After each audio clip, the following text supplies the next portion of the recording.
We're the SCAMPER Squad! Training our brains to make good ideas better. Today's lesson is on the word substitute. Hello. Hello, kindergartners. We are the SCAMPER Squad. We are going to be working with you this year to learn new ways to use our brains.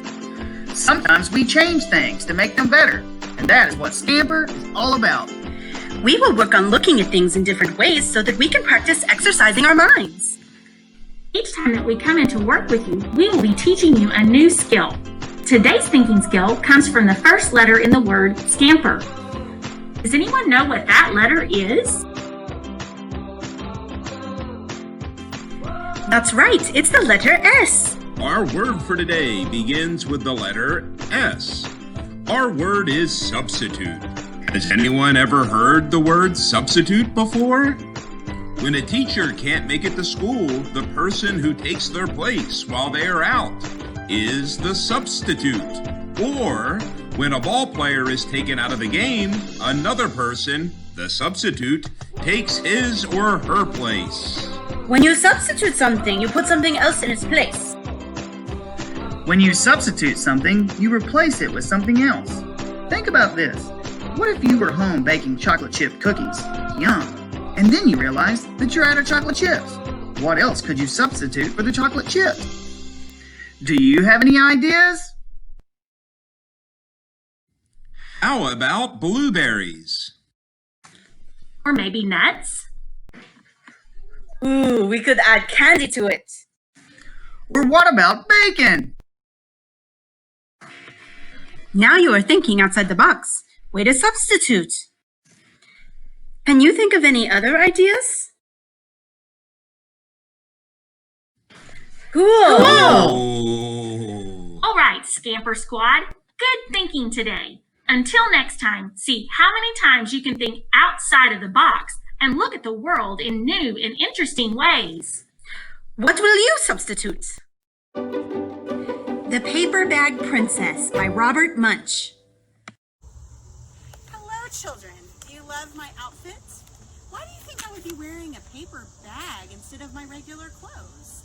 Well, I'm going to be reading you a book today called The Paper Bag Princess by Robert Munsch. As we read this book, I want you to be thinking about different things that you see in this book that have been substituted, because that's our word of the day, substitute. Elizabeth was a beautiful princess. She lived in a castle and had expensive princess clothes. She was going to marry a prince named Ronald. Unfortunately, a dragon smashed her castle, burned all her clothes with his fiery breath, and carried off Prince Ronald. Who usually gets carried off in the story? The princess, right? Elizabeth decided to chase the dragon and get Ronald back. She looked everywhere for something to wear, but the only thing she could find that was not burnt was a paper bag. So she put on the paper bag and followed the dragon. He was easy to follow because he left a trail of burnt forest and horse's bones. What did she substitute for her clothing? A paper bag. Finally, Elizabeth came to a cave with a large door that had a huge knocker on it. She took hold of the knocker and boom, boom, boom, banged on the door. The dragon stuck his nose out of the door and said, "Well, a princess. I love to eat princesses, but I've already eaten a whole castle today. I am a very busy dragon. Come back tomorrow." He slammed the door so fast that Elizabeth almost got her nose caught. Elizabeth grabbed the knocker and boom, boom, boom, banged on the door again. The dragon stuck his nose out of the door and said, "Go away. I love to eat princesses, but I've already eaten a whole castle today. I am a very busy dragon. Come back tomorrow." "Wait!" shouted Elizabeth. "Is it true that you are the smartest and the fiercest dragon in the whole world?" "Yes," said the dragon. "Is it true," said Elizabeth, "that you can burn up 10 forests with your fiery breath?" "Oh, yes," said the dragon, and he took a huge deep breath and breathed out so much fire that he burnt up 50 forests. Oh, fantastic, said Elizabeth. And the dragon took another huge breath and breathed out so much fire that he burnt up 100 forests. Oh, magnificent, said Elizabeth. And the dragon took another huge breath. But this time, nothing came out. The dragon didn't even have enough fire left to cook a meatball. Did she trick that dragon? She's a smart girl. Elizabeth said, "Dragon, is it true that you can fly around the world in just 10 seconds? Why, yes, said the dragon, and he jumped up and flew all the way around the world in just 10 seconds. He was very tired when he got back, but Elizabeth shouted, "Oh, fantastic, do it again." Do you think Elizabeth's trying to trick the dragon again? She already tricked him into using up all his fire. Why would she be making him fly around the world like that? So the dragon jumped up and flew around the whole world in just 20 seconds. When he got back, he was too tired to talk, and he laid down and went straight to sleep. Look at that. She tricked the dragon into getting too tired and falling asleep. Elizabeth whispered very softly, "Hey, dragon!" The dragon didn't move at all. She lifted up the dragon's ear and put her head right inside, and she shouted as loud as she could, "Hey, dragon!" The dragon was so tired that he didn't even move. Elizabeth walked right over that dragon and opened the door to the cave. There was Prince Ronald. He looked at her and said, "Elizabeth, you are a mess. You smell like ashes, your hair is all tangled, and you're wearing a dirty old paper bag. Come back when you're dressed like a real princess." Is that what you would have expected him to tell somebody that saved him? No, me either. "Ronald," said Elizabeth, "your clothes are really pretty, and your hair is very neat. You look like a real prince, but you're a bum." They didn't get married after all.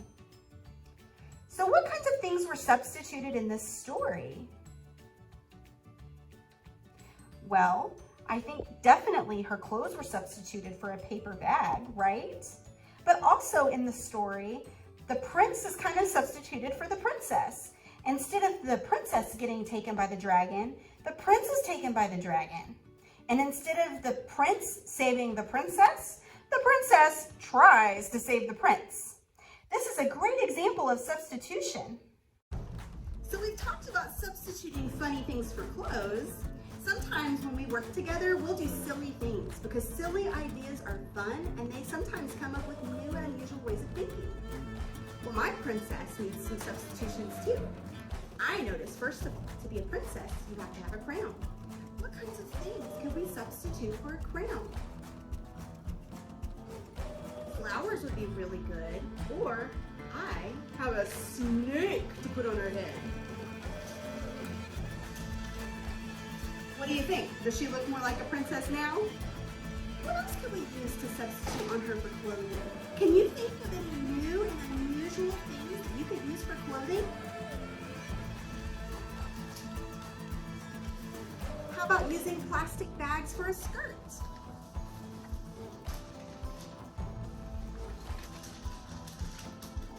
Or maybe banana peels for a shirt? They would dangle, right? Kind of like fringe.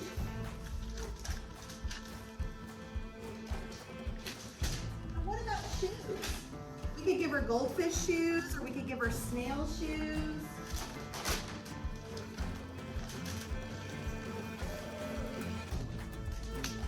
Here's one I really like. Do you know what this is?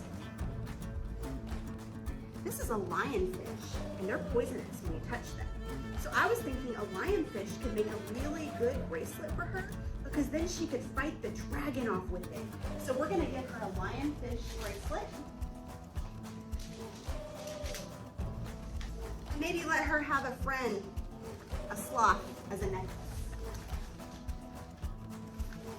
What do you think? Do you think that you could find some things around the house to make some fun and unusual costumes with? What kinds of things could you substitute for clothes? Well, I'm going to challenge you to walk around the house and look for things that you could wear as clothing that aren't normally used as clothing. What could you substitute? And make sure you take a picture of it and share it with me.